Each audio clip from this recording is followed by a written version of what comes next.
minimum wage has been largely being sort of legislated by the ballot rather than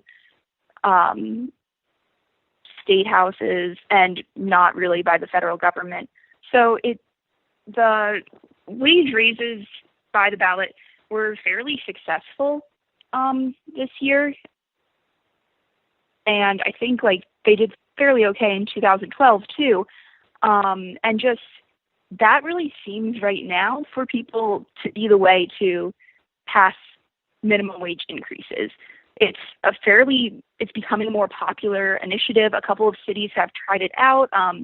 Portland, Maine was the early city to approve it, and people sort of looked to that before voting, I think, and saw that it had been successful there. And it seems to be the way that a lot of people have, just to go by the ballot, to get things on the ballot and then approve these minimum wage raises that way.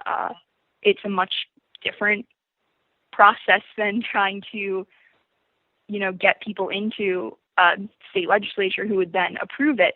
So I think, we've seen now a couple of statewide approvals of it. And I think if those are successful in the way that some of the earlier city ones are, they could be on more state ballots in midterm election year. It's generally a long process to implement the things, depending on what they are. In these cases, they're sort of slated to raise the minimum wage about $1 a year to get to their 2020 goals. So I think those will, have to start to kick in pretty swiftly and be pretty quick change. It's a little different than in Massachusetts. One of the ballot questions that passed this year was legalization of marijuana. So that's something that's a little bit more a logistical thing to start up, and that could take a little bit longer to be reflected. But, if these states want to see what they voted for and reach their goals, which they intend to do incrementally, they'll have to be implementing these minimum wage hikes, within the next year or two. People feel that they're doing this quite successfully by the ballot. So I mean, some of these states that passed it, I don't think had cities with minimum wages that high yet, or that, had really pushed for it. Washington was one of them, but Seattle's been there, sort of paving the way on this.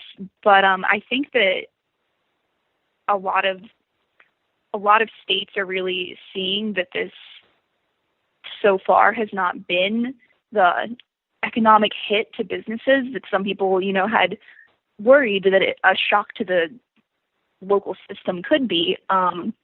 So I think people are saying that, the ballot is the way to go by now. And then once, 30 states were to have this, I think the federal government would have to really look at it more seriously, because then you would just have a pretty big disparity, maybe in states right next to each other at that point. And I don't imagine that would bode very well for the country as a whole, or even smaller businesses, on the border of states. More and more, a lot of economic experts are really saying that, if you do this incrementally, it will not shock businesses in the way that they've previously worried. So there's always going to be some pushback on businesses, because there are, some have had to cut back hours in order to meet the requirements, or maybe have one less employee, which I think that is a valid concern when you're looking at a small town with small businesses in it. But they're also, saying that a lot of experts are saying that this isn't something that's likely to put many small businesses out of business.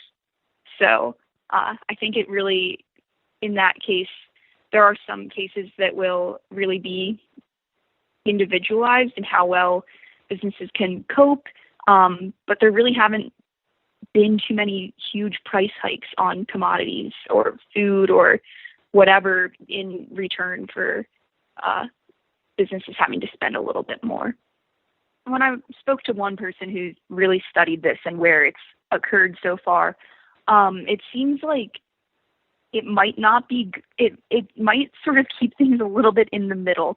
In order to raise the minimum wage in a way that doesn't shock business, you have to do it incrementally. But at the same time, these people who are trying to live in very expensive cities and are barely making ends meet, an extra dollar an hour might not change their world. So the reforms right now are, in a way, sort of, it's an experimental phase, and they're sort of doing them in a low increments right now that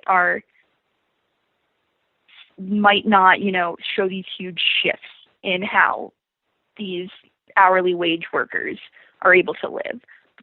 So it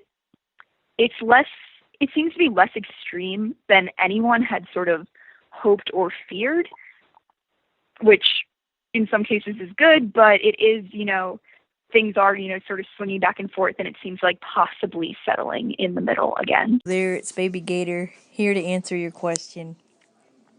I know from experience, working from 2005 all the way to January of 2014, I worked for Red Lobster for 8 straight years. I was dealing with a lot just by rolling silverware for them. I was rolling the silverware in linen and lifting the silverware, the linen, when it came down to it, really gets to you. And like you were asking about minimum wage, I didn't feel like I really won from working there, even though I loved my job, because it got to a point eventually where they were only calling me when they needed me, when they could afford to have me, and it really was heartbreaking for me to accept that, because every time I turn around, do you need me? One day it was yes, next day it was no, and then I'd have to cancel a ride that I had set up the day before. And transportation doesn't always take too kindly to that either, which really was affecting me as well as the paycheck. I was using the work check that I had just earned to get myself back and forth as a blind individual. Yes, I'm definitely proud to be employed. At that time, I was proud. But when I'm being taken for a ride here, no way. And the company changed hands or went independent anyway. After I actually resigned, 6 months afterwards, as a matter of fact. Now I have problems with my arms from my hands all the way up to my shoulders now, from all that lifting and folding and rolling. So, anyway, just thought I'd come out here and answer the question. God bless. Bye for now. Just to chime in, because I can, as Corey, I am 100% opposed to raising the minimum wage. Why? I mean, okay, small increments, sure, fine, no big deal, whatever. I don't know. Last time I worked, minimum wage was $4.25 an hour. My work hasn't changed. Cost of living hasn't increased that much. But whatever. But if you want to raise it up to $10, $12 an hour, well, what's going to happen? We can take a look at, what was it, Oregon, Washington that did it? A section of the state anyhow, not the whole state. Everything in that city increased by 40% for cost.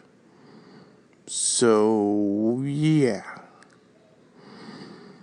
Does your minimum wage truly go up if everything else rises with it? No, it doesn't. It's a trick. Which is why I'm typically opposed to it.